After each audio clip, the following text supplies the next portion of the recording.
Hey, what is up, you guys? It's me, Kayla. Welcome to this channel. If you haven't been before, we post weekly paranormal podcasts called Cauldron Convos, and let's just jump into it. Let's not even talk about it. I hate when people just go on and on in the beginning of YouTube videos.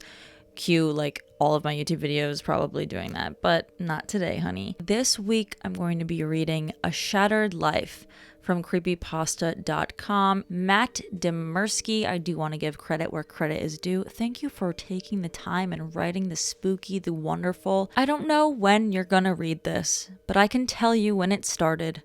I was out for a walk alone in the woods when the entity came for me. It was beyond a blur. It was, for lack of a better term, absence of meaning. Where it hid, there were no trees. Where it crept closer, there was no grass. Through the arc it leapt at me, there was no breeze of motion.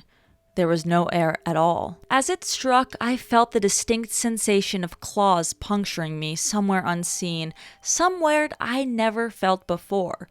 My hands and arms and legs and torso seemed fine, and I wasn't bleeding, but I knew I'd been injured somehow.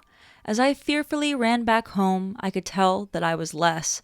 I was vaguely tired, and it was hard to focus at times. The solution at that early stage was easy. A big cup of coffee helped me feel normal again. For a while, that subtle drain on my spirit became lost in the ebb and flow of caffeine in my system. You could say my life began that week, actually, because that was when I met Mar. She and I got along great, though, to be honest, I'm pretty sure I fell in love with her over the phone before we even met. It was almost as if the strong emotions of that first week made the entity fight back. It was still with me, latched on to some invisible part of my being. The first few incidents were minor, and I hardly worried about them. The color of a neighbor's car changed from dark blue to black one morning, and I stared at it before shaking my head and shrugging off the difference. 2 days later, at work, a coworker's name changed from Fred to Dan. I carefully asked around, but everyone said his name had always been Dan. I figured I'd just been mistaken. Then, as ridiculous as this sounds, I was peeing in my bathroom at home when I suddenly found myself on a random street. I was still in my pajamas, pants down, and urinating, but now in full view of a dozen people at a bus stop. Horrified, I pulled up my clothes and ran before someone called the cops. I did manage to get home, but the experience forced me to admit that I was still in danger. The entity was doing something to me, and I didn't understand how to fight back. Mars showed up that evening, but she had her own key. "Hey," I asked her with confusion, "how'd you get a key?" She just laughed. "You're cute. Are you sure you're okay with this?" She opened a door and entered a room full of boxes. I know living together is a big step, especially when we've only been dating for 3 months. Living together? I'd literally just met her the week before.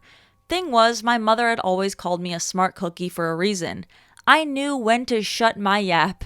Instead of causing a scene, I told her everything was fine, and then I went straight to my room and began investigating. My things were just as I had left them, with no sign of a 3-month gap in habitation. But I did find something out of the ordinary: the date. I shivered angrily as I processed the truth. The entity had eaten 3 months of my life. What the hell was I facing? What kind of creature could consume pieces of one's soul like that? I'd missed the most exciting part of a new relationship, and I would never understand any shared stories or inside jokes from that period. Something absurdly precious had been taken from me, and I was furious. That fury helped suppress the entity. I never imbibed alcohol. I drank coffee religiously. I checked the date every time I woke up. For 3 years, I managed to live each day while observing nothing more than minor alterations. A social fact here and there, someone's job, how many kids they had, that sort of thing. The layout of nearby streets, the time my favorite television show aired, that kind of thing.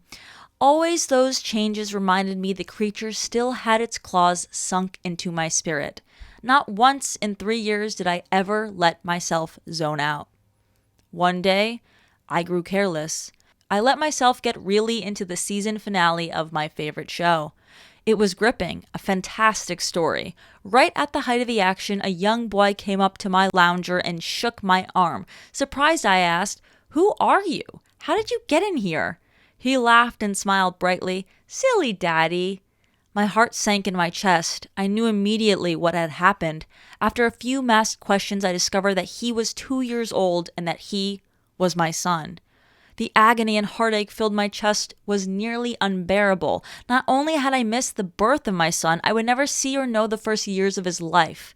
Mara and I had obviously gotten married and started a family in the time that I had lost, and I had no idea what joys or pains those years contained. It was snowing outside. Holding my sudden son in my lap, I sat and watched the flakes fall outside. What kind of life was this going to be if slips in concentration could cost me years? I had to get help. The church had no idea what to do. The priest didn't believe me and told me I had a health issue rather than some sort of possession. The doctors didn't have any clue. Nothing showed up on all of their scans and tests, but they happily took my money in return for nothing. By the time I ran out of options, I decided to tell Mar. There was no way to know what this all looked like from her side. What was I like when I wasn't there? Did I still take our son to school? Did I still do my job? Clearly I did, because she seemed to be none the wiser, but I still had a horrible feeling that something must have been missing in her life when I wasn't actually home inside of my own head. But the night I set up a nice dinner in preparation, she arrived not by unlocking the front door, but by knocking on it. I answered and found out she was in a nice dress. She was happily surprised by the settings on the table. A fancy dinner for a second date? I knew you were so sweet on me. Thank the Lord I knew when to keep my mouth shut. If I had gone on about being married and having a son, she might have run for the hills. Instead, I took her coat and sat down for our second date. Through carefully crafted questions, I managed to deduce the truth. This really was our second date. She saw relief and happiness in me, but interpreted that as just dating jitters. I was just excited to realize that the entity wasn't necessarily eating whole portions of my life. The symptoms, as I was beginning to understand them, were more like the consequences of a shattered soul. The creature had wounded me, broken me into pieces. Perhaps I was to live my life out of order, but at least I would actually get to live it. As so it went for a few years from my perspective. While minor changes in politics or geography would happen daily, major shifts in my mental location only happened every couple of months. When I found myself in a new place and time in my life, I just shut up and listened, making sure to get the lay of the land before doing anything to avoid making mistakes. On the farthest flung leap yet, I met my 6-year-old grandson, and I asked him what he wanted to be when he grew up. He said writer, and I told him that was a fine idea. Then I was back in month 2 of my relationship with Mar, and I had the best night with her on the riverfront. When I say the best, I mean the best. Knowing how special she would become to me, I asked her to move in. I got to live through what I'd missed the first go around, and I came to understand that I was never mentally absent. I would always be there. Eventually. When we were moving our boxes in, she stopped for a moment and she said she marveled at my great love, as if I'd known her for a lifetime and never once doubted that she was the one. That was the first time I truly laughed freely and wholeheartedly since the entity had wounded me. She was right about my love for her, but for exactly the reason she'd considered a silly romantic analogy. I had known her my whole life, and I'd come to terms with my situation and found peace with it. It wasn't so bad to have sneak peeks at the best parts ahead.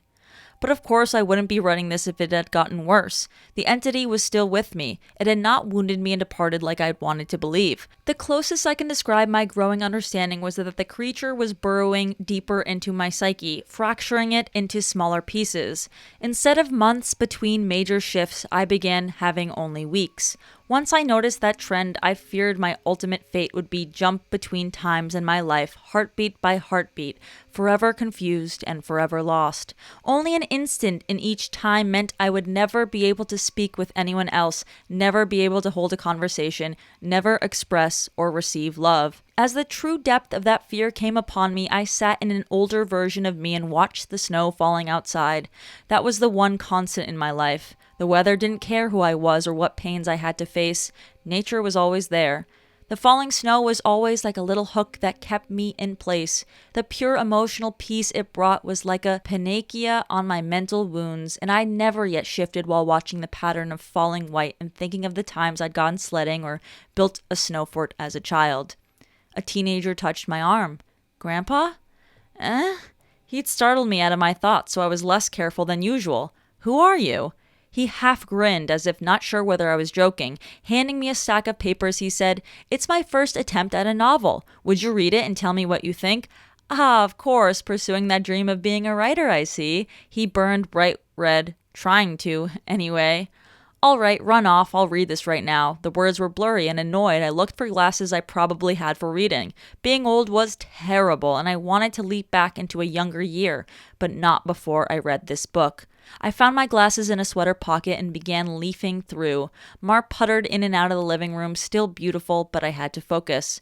I didn't know how much time I would have there. It seemed that we had relatives over. Was it Christmas? A pair of adults and a couple kids I didn't recognize tromped through the hallway, and I saw my son, now adult, walk by with his wife on the way out the door. As a group, the extended family began sledding outside. Finally, I finished reading the story and I called out for my grandson. He rushed down the stairs and into the living room. How was it? Well, it's terrible, I told him truthfully. But it's terrible for all of the right reasons. You're still a young man, so your characters behave like young people, but the structure of the story itself is very solid. I paused. I didn't expect it to turn out to be a horror story. He nodded. It's a reflection of the times. Expectations for the future are dismal, not hopeful like they used to be. You're far too young to be aware like that, I told him. An idea occurred to me. If you're into horror, do you know anything about strange creatures? Sure, I read everything I can. I love it. I scanned the entrances to the living room. Everyone was busy outside. For the first time, I opened up to someone in my life about what I was experiencing. In hushed tones, I told him about my fragmented consciousness. For a teenager, he took it well. You're serious? Yes. He donned the determined look of a grown man accepting a quest. I'll look into it, see what I can find out. You should start writing down everything you experience, build some data. Maybe we can map your psychic wound. Wow, sounds like a plan. I was surprised. That made sense, and I hadn't expected him to have a serious response. But how will I get all of the notes in one place? Let's come up with somewhere for you to leave them, he said, frowning with thought. Then I'll get them, and we can trace the path you're taking through your own life. See if there's a pattern. For the first time since the situation had gotten worse, I felt hope again. How about under the stairs? Nobody ever goes under there. Sure, he turned and left the living room. I peered after him. I heard him banging around near the stairs. Finally, he returned with a box, laid it on the carpet, and opened it to reveal a bursting stack of papers. He exclaimed, "Holy crap!" But of course, being a teenager, he didn't really say crap. Taken aback, I blinked rapidly, forgiving his cursing because of the shock. Did I write those? He looked up at me with wonder. Yeah, or you will. You still have to write them and put them under the stairs after this. He gazed back down at the papers, then covered the box. So you probably shouldn't see what they say. That could get weird. That much I understood. Right. He gulped. There are like 50 boxes under there, all filled up like this. Deciphering these will take a very long time. His tone dropped to dead seriousness. But I will save you, Grandpa, because I don't think anyone else can. Tears flowed down my cheeks then, and I couldn't help but sob once or twice. I hadn't realized how lonely I had become in my shifting prison of awareness until I finally had someone who understood. Thank you so much. And then I was young again, and at work on a random Tuesday. Once the sadness and relief faded, anger and determination replaced them. After I finished my work, I grabbed some paper and began writing. While the weeks shifted around me, while those weeks became days and then hours, I wrote every single spare moment about when and where I thought I was. I put them under the stairs out of order. My first box was actually the 30th, and my last box was the 1st.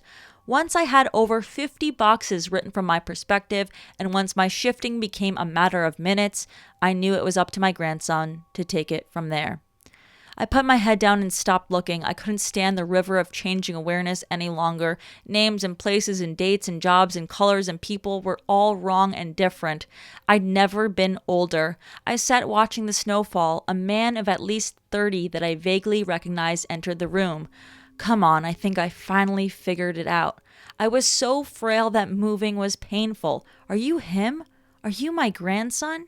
Yes. He took me to a room filled with strange equipment and sat me in a rubber chair facing a large mirror twice the height of a man. The pattern finally revealed itself. How long have you worked on this? I asked him aghast. Tell me you didn't miss your life like I'm missing mine. His expression was both stone cold and furiously resolute. It'll be worth it. He brought 2 thin metal rods close to my arm and then nodded at the mirror. Look, This shock is carefully calibrated.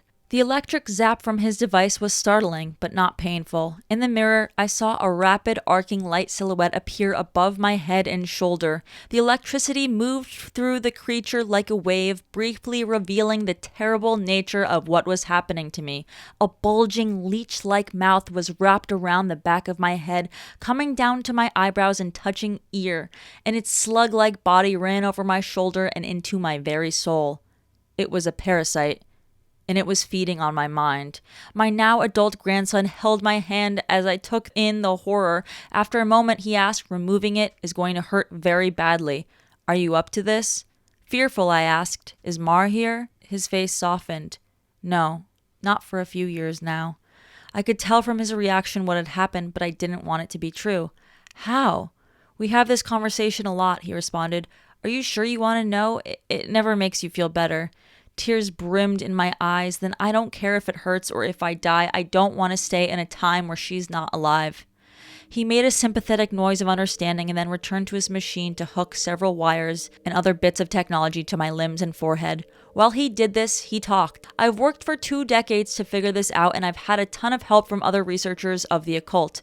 This parasite doesn't technically exist in our plane. It's one of the lesser spawns, and it feeds on the plexus of mind, soul, and quantum consciousness and reality. When details like names and colors of objects changed, you weren't going crazy. The web of your existence was merely losing strands as the creature ate its way through you." I didn't fully understand. I looked up in confusion as he placed a circlet of electronics like a crown on my head in exact line with where the parasite's mouth had ringed me. He paused his work and grew pale. "I forgot that you don't know. You're lucky, believe me." After a deep breath, he began moving again and placing his fingers near a few switches. "Ready? This is carefully tuned to make your nervous system extremely unappetizing to the parasite, but it's basically electroshock therapy." I could still see Mars smile, even though she was dead. "I'd just been with her moments ago. Do it." The click of a switch echoed in my ears, and I almost laughed at how mild the electricity was. It didn't feel like anything. At least first. Then I saw the mirror shaking and my body within that image convulsing. Oh no, it did hurt. Nothing had ever been more painful. It was just so excruciating that my mind hadn't been able to immediately process it. As my vision shook and fire burned in every nerve in my body, I could see the reflected, trembling light silhouette of the parasite on my head as it writhed in agony equal to mine. It had claws, 6 clawed lizard-like limbs under its leech-like body, and it cut into me in an attempt to stay latched on. The electricity made my memories flare. Mars' smile was foremost, lit brightly in front of a warm fire as the snow fell past the window behind her. The edges of that memory began lighting up, and I realized that my life was one continuous stretch of experience. It was only the awareness of it that had been fragmented by that feasting evil on my back. I never managed to be there for the birth of my son. I jumped around it a dozen times, but never actually lived it. For the first time, I got to hold Mar's hand and be there for her. No, that moment had shifted seamlessly into holding her hand as she lay in a hospital bed for a very different reason. Not this. God, why? It was so merciless to make me remember this. I broke down in tears as nurses rushed into the room. I didn't want to know. I didn't want to experience it. I'd seen all the good parts, but I hadn't wanted the worst part, the inevitable end that all would one day face. It wasn't worth it. It was tainted. All that joy was given back 10,000-fold as pain. The fire in my body and in my brain surged to sheer white torture, and I screamed. My scream faded into a surprised shout as the machines and electricity and chair faded away.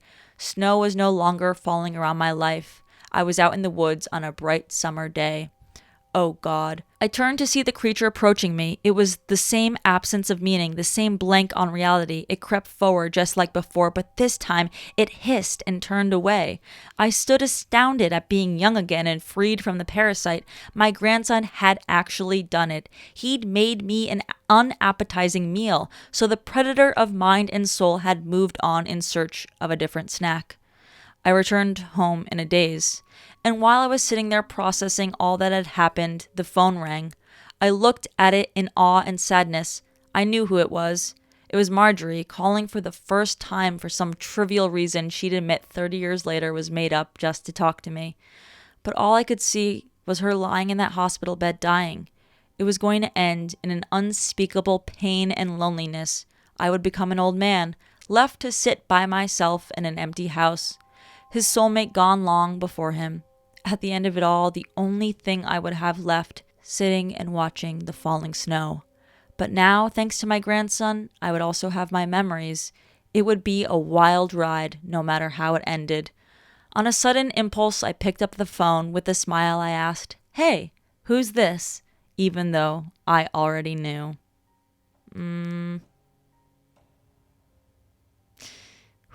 Okay, now the author's note of this, which I had a feeling this was going to come. Together, my grandfather and I did set out to write the tale of his life. Unfortunately, his Alzheimer's disease progressed rapidly and we were never able to finish.